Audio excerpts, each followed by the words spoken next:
Hello everyone! Welcome to my channel. I am Grita Tita G. Tomayor. Don't forget to like, share, and subscribe. So welcome to our day 2 sa ating series, What Makes You Significant? So if you missed yesterday, I shared about the major turning point in my life, how I left my job as a public school teacher, walk away from a comfortable life with my parents, and from my beloved hometown and gave up what many saw as success. But after making a decision or bold move, things got worse before they got better. I faced deep discouragement and even battled depression. Then one day, I discovered a powerful principle that completely transformed my life. That's why I want to share it with you. Baka may mga nakaranas din na kagaya ng naranasan ko, discouraged, financial crisis, emotional crisis, relationship, and stressful life. Kahit na may trabaho ka, may pera ka, pero nakaka-stress pa din. So maybe ay naranasan nyo. So one day I discovered a powerful principle that completely transformed my life. Now I'm living a life filled with joy, purpose, and fulfillment. That's because not because challenges disappeared or problems disappeared, but because I discovered one truth that radically transformed my life.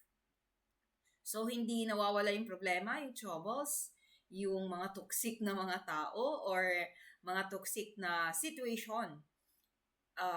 Nandyan yan. But the Manual of Life has given us a lot of principles because the Manual of Life contains laws and principles to guide us and assure us to be successful and live a life that is free from worries to enjoy life. Kaya sabi ni Jesus, do not worry.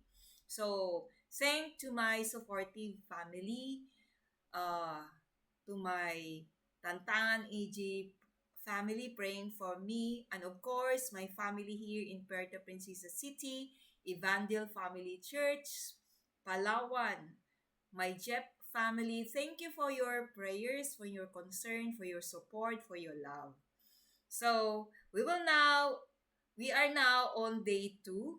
What makes you significant? So, that will be my topic for today, day 2. What makes you significant?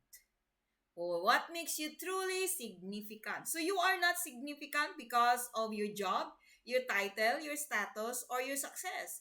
You are significant because of your God given purpose. So you are significant because of your God given purpose. So you have assignment in life.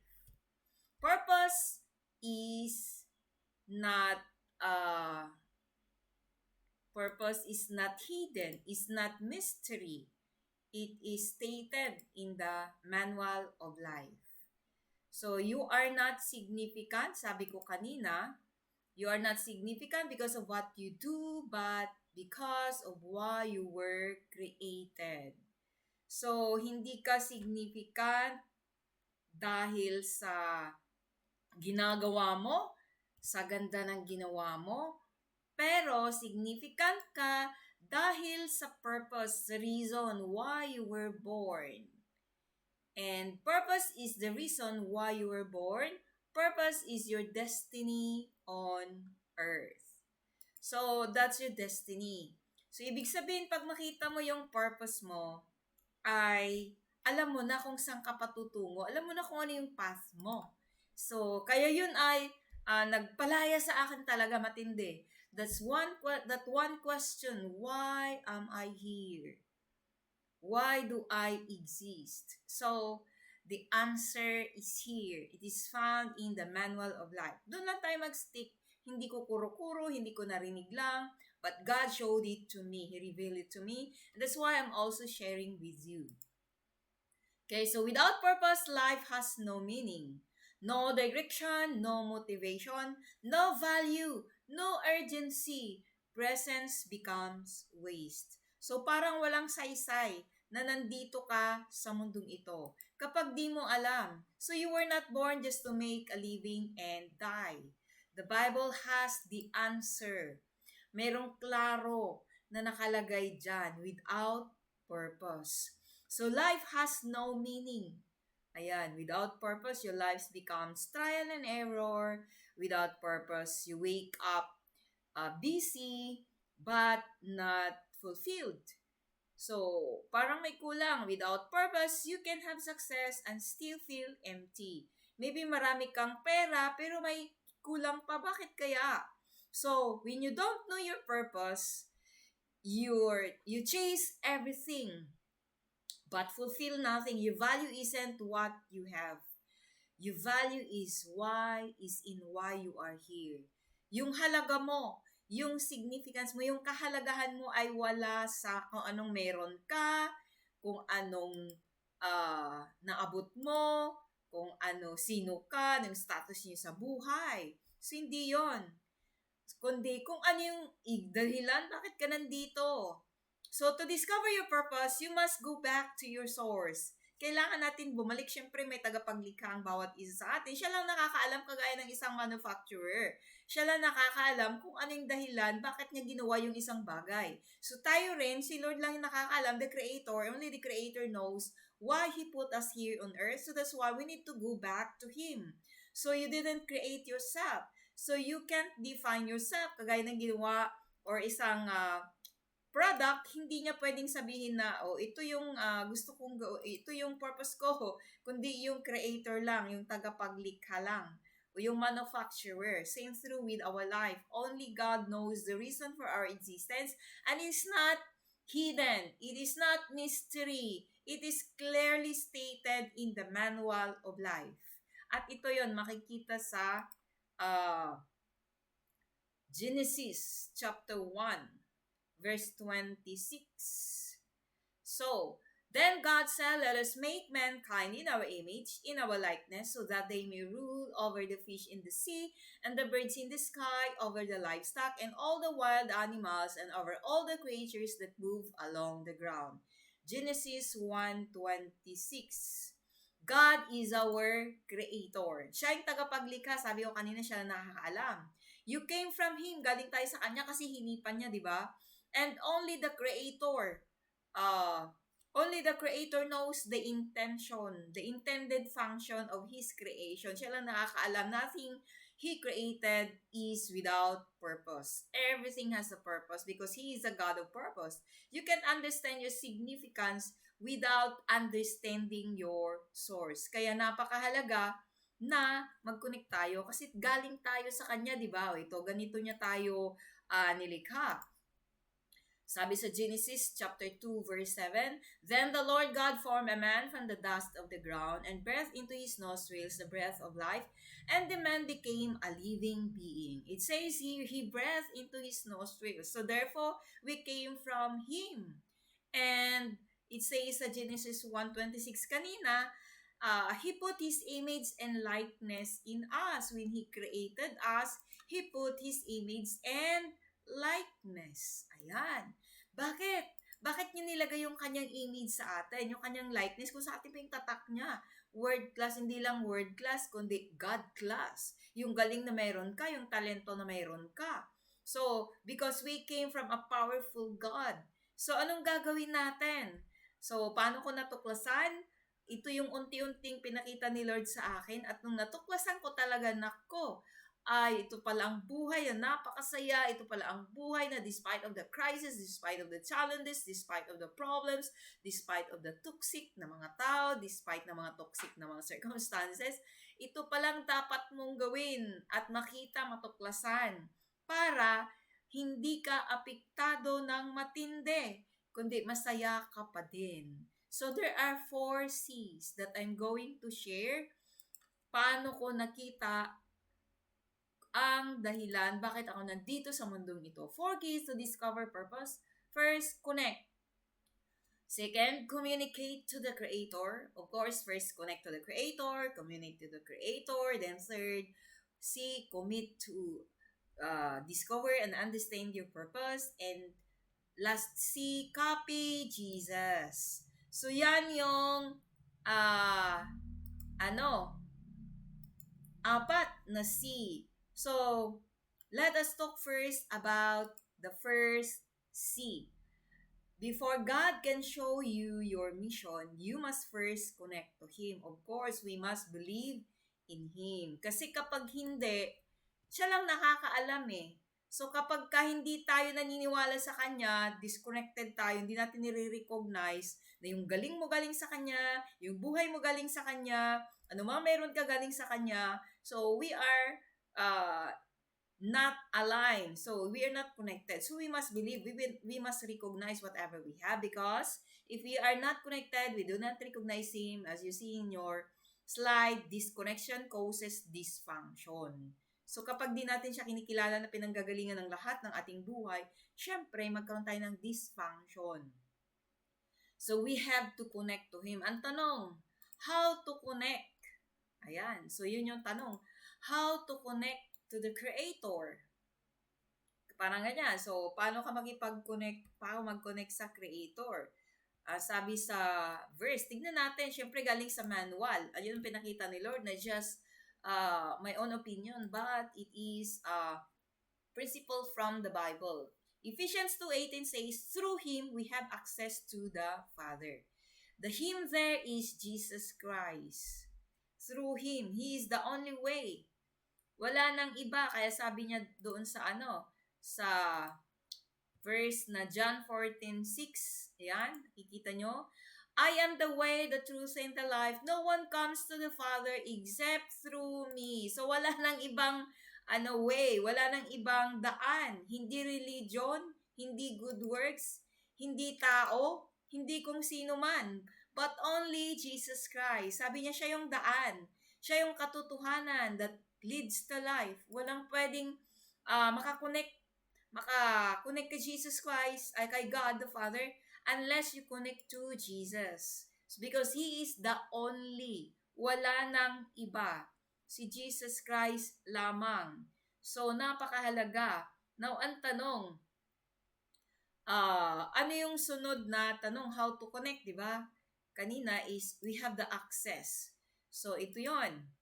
Meron tayong tatlong letter din. To connect to God, believe in your heart. Then, C, confess with your mouth that you are a sinner. Letter D, declare Jesus as the Lord and Savior of your life. So, saan makikita yan? Makikita sa Romans 10:9. Ayan, basahin nyo na lang sa inyong Bible. So, you don't just need a motivational quote. Pag na-depress ka, discouraged ka, hindi lang motivational quote ang kailangan mo kasi pansamantala lang yan. Naranasan ko yan. Basa-basa ka lang or pakinig-kinig ka lang ng mga inspirational, motivational, pansamantala lang yan. Kung sa ating temporary. Susunod, pagka naka-encounter ka na naman, ganoon na naman ulit. But what I'm teaching you is a principle na kung saan alam mo na, hindi mo na kailangan mo naman maghanap ng motivational speaker. Hindi.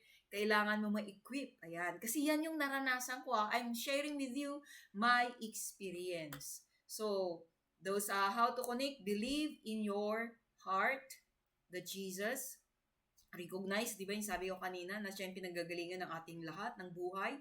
Confess with your mouth that you are a sinner, na tayo nagkasala, di natin siya kinilala, di natin siya na-recognize, kasi inakot natin yung ating buhay. And the last is declare Jesus as your Lord and Savior. So napakahalaga na maintindihan natin Jesus as our Savior. The word Lord means owner. Siya nagmamayari. Kinikilala mo, siya nagmamayari ng buhay mo, siya nagmamayari na kung ano mang meron ka. So when you declare Jesus as Lord, you're giving Him the full ownership of your life. And guess what? God will take care of you. God takes care of what He owns. Hindi niya iiwanan, pababayaan. Di ba sabi niya, I will never leave you nor forsake you. So, if you recognize Him as the Lord, ito yung ginawa mo.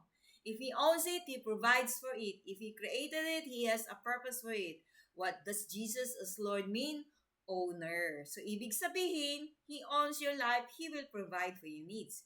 He created you. He has a purpose for you. So, ibig sabihin, wala na tayong gagawin. Mayroon. Kasi nga, binigyan niya tayo ng ah, binigyan niya tayo ng principle. Ang gagawin natin is sundin yung mga principle na kanyang tinalaga, ni-establish para maging maayos yung ating pamumuhay, ma-enjoy natin. Because everything He created is very good. So, pag hindi siya ang nag-create, pinahintulutan mo, nako, it will turn it into miserable. Masaya ka, temporary lang yon. Happiness lang because happiness depends on happenings. But the joy comes from Him because He is the source. So, now that you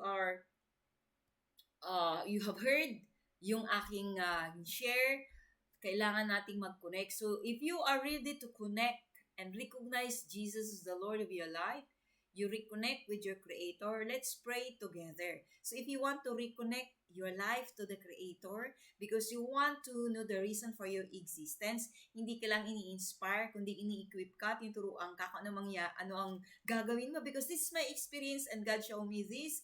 And it's a lifestyle. It will become a lifestyle to be joyful despite of the crisis, despite of the problem. So, alam mo na kung anong gagawin mo. So, ito yon. If you want to reconnect your life to Jesus, just follow this prayer. Ayan, para maging honor mo ng buhay mo si Jesus Christ. So, that's the prayer. Just follow as I pray. Heavenly Father, I come to you in humility. I believe Jesus is Lord. I believe He died and rose again. Today, I declare Jesus as my Lord and Savior.